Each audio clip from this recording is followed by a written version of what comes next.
Abraham Lincoln used to say that if there are any two people in this room who think the same way about something, we don't need one of you.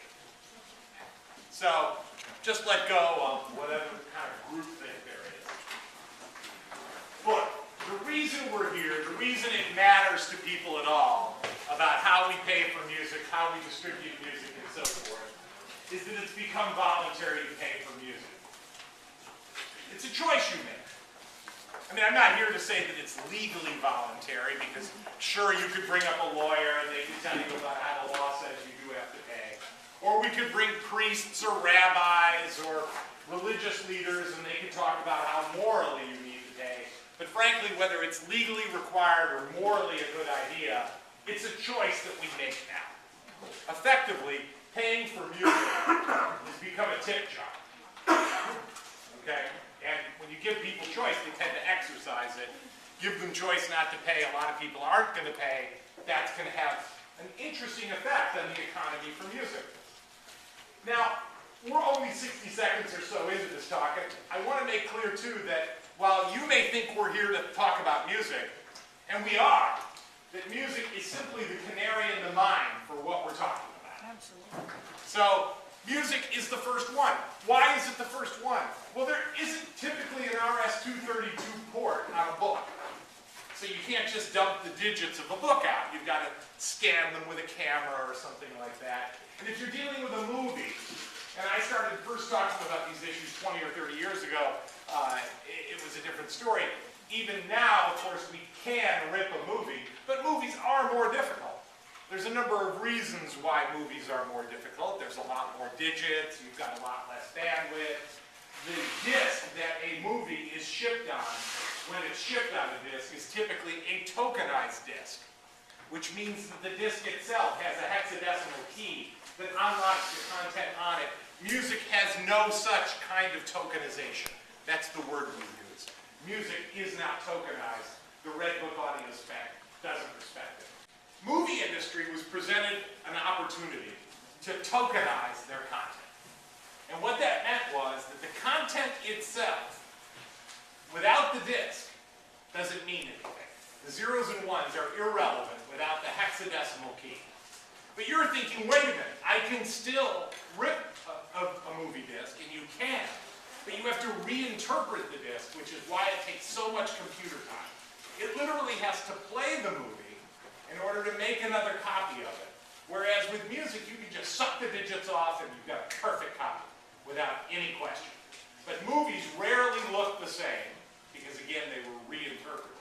And it's because when they first came up with putting movies on the disc, they knew that they should tokenize those discs, or at least that was their feeling, that it would be a good idea to tokenize the discs. Now, the music industry, when it chose the Red Book audio standard, chose not to tokenize their discs.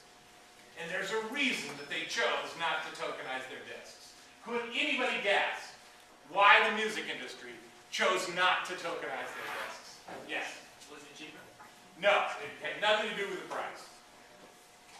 The reason, yes? Because it was a precedent of records and cassettes before?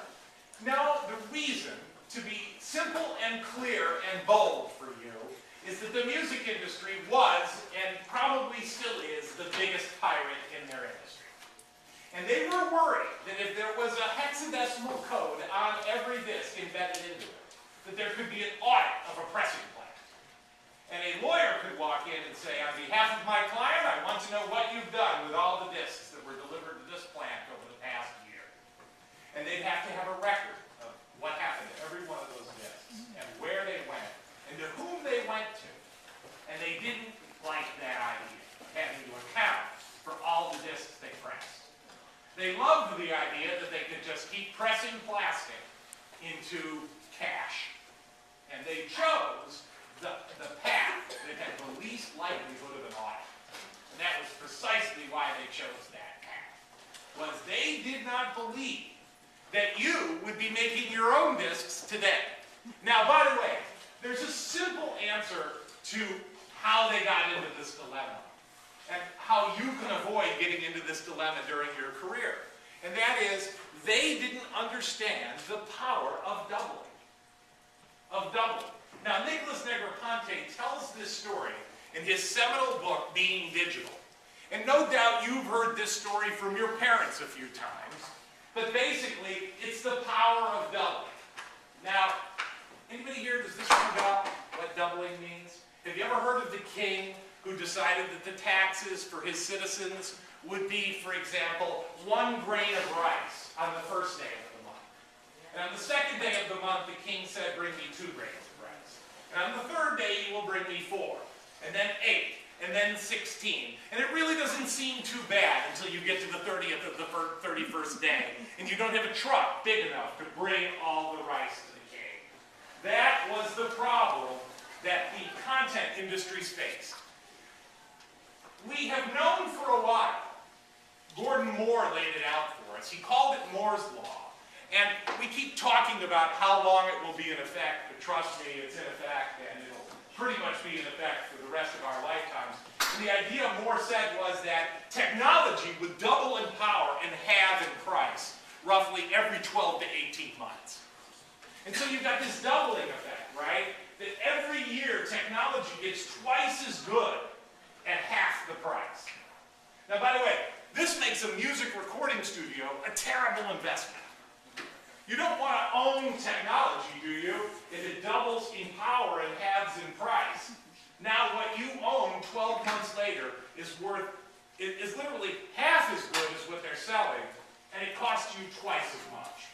So it's a bad investment.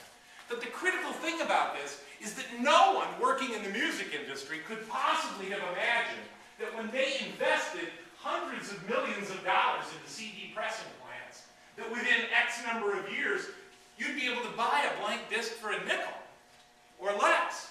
And you'd be able to press it in a recorder that cost maybe $29 or less. That may be for the highest priced model.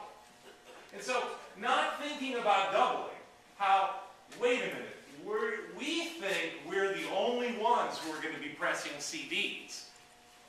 And then pretty soon, within 10 to 20 years later, anybody can press a CD. It's so cheap, it's unbelievable.